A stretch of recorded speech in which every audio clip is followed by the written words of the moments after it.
กราบทักทายสวัสดีพ่อแม่พี่น้องมื้อนี้ก็เป็นวันศาสตร์ที่2ธันวาบ่เสือกับพักเปียกบ่ได้ไปไสก็สิพาพี่น้องไปตึกแหไปลุ้นไปส้มน้ำกันว่าบ่เสือสิมานหรือบ่แหก็9 โล10 โลติดได้หรือบ่ไปกันเขาก็บอกอยู่นี่จ้ะ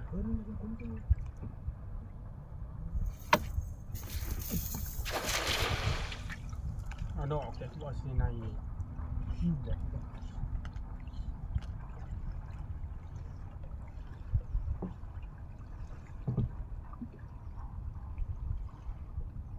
กินชายเหรอ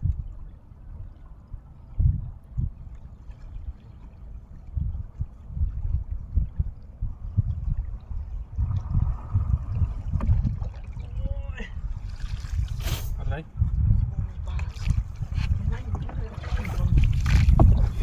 ดังโลด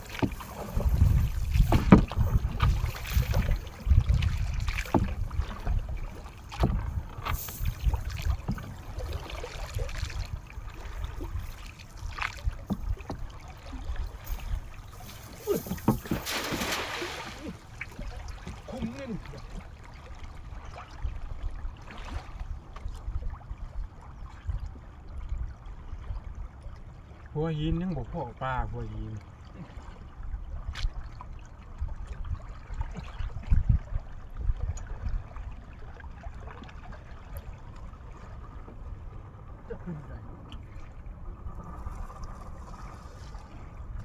มาแล้วพี่น้องมาแล้วบ่เสือมาแล้วพี่น้องเอ้ยบ่แรกแขกหมานพี่น้อง2 โตประสูตรนี่นะจะมา2 โลผมบ่จักประสูตรนี่ฮะเบิ่งในกล้องนี่คือน้อยพี่น้องเอ้ยเบิ่งในกล้องนี่คือว่าน้อยแต่ว่าโตจริงเนี่ยห้วยประสูตรคือกันตัวนี้กะโอ้แต่ว่าบ่อยากขาดบ่ได้ติ๊กปลาบาดทับอีกกะอันได้ประสูตรโลดแต่ก็บ่เป็นหยังมันเป็นประสูตรใหญ่นะพี่น้องผู้อ๋อเบิ่งเด้อโอ้ยบ่ฮอดดอก2 โลน่าจะโลครึ่งได้อยู่ดอกนี้เบิ่งในกล้องมันคือสิน้อยแต่ว่าตัวจริงอ่ะใหญ่เด้อพี่น้องเอ้ยไปส่งการบาดต่อไปมาแล้วพี่น้องเอ้ยอาบวนเนี่ยอ๋อส่งมันขอบใจเด้อไปสูตรเลยได้บาดครับอีกกับปลาสูตรใส่โลครึ่งเอามัน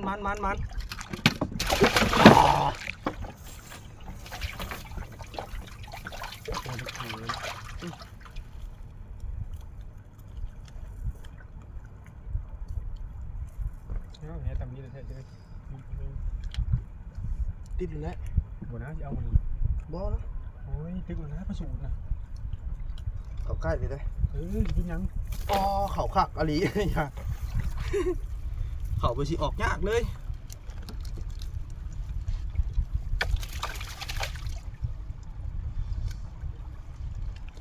สูตรใส่3 คิวไม่ได้ใช่โอ้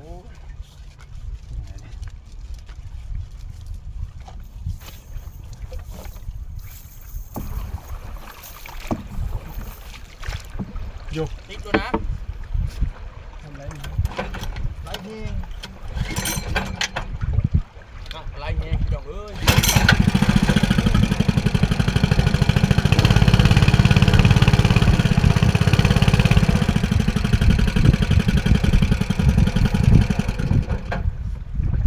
ใช่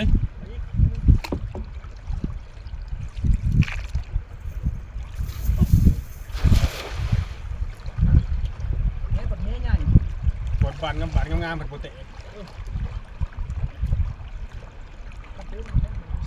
เฮ้ยเจ้าพูดนะเจ้าพูดตอนนั้นแต่คนเตี้ยกัน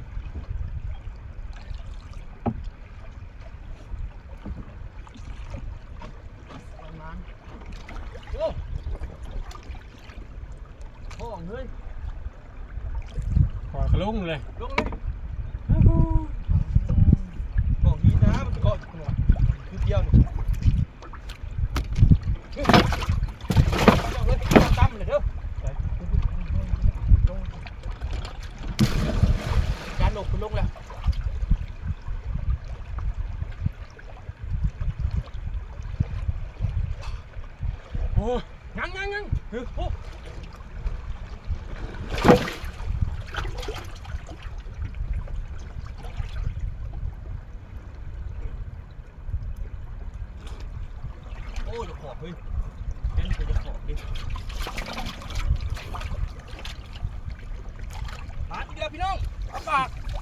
หนึ่งขามุดโอ้ยปวดโพ กระปากฉันมีกระชักรอดเฮเอาเฮใหญ่มาตึกโปดหัด4 นิ้วเฮกะ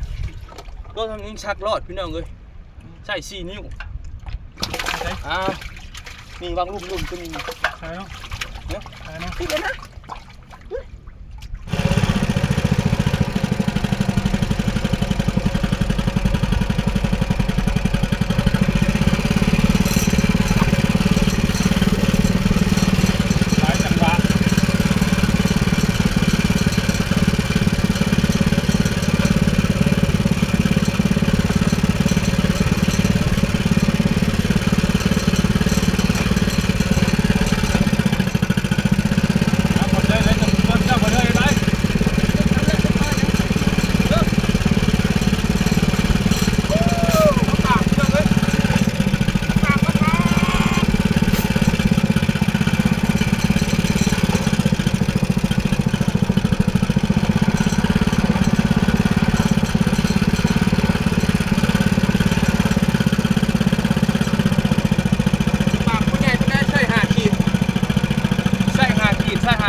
ล้านแทงดู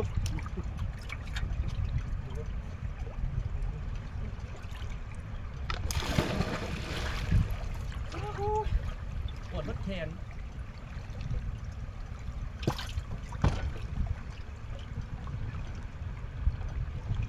ยังดูสิเรื่อยๆใส่ดูจะแม่นสดๆมุดได้ตัวนี้ฮะมุดเลย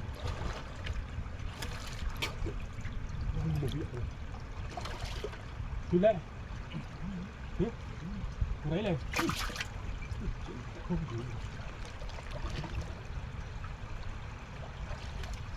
ข้างในก่อน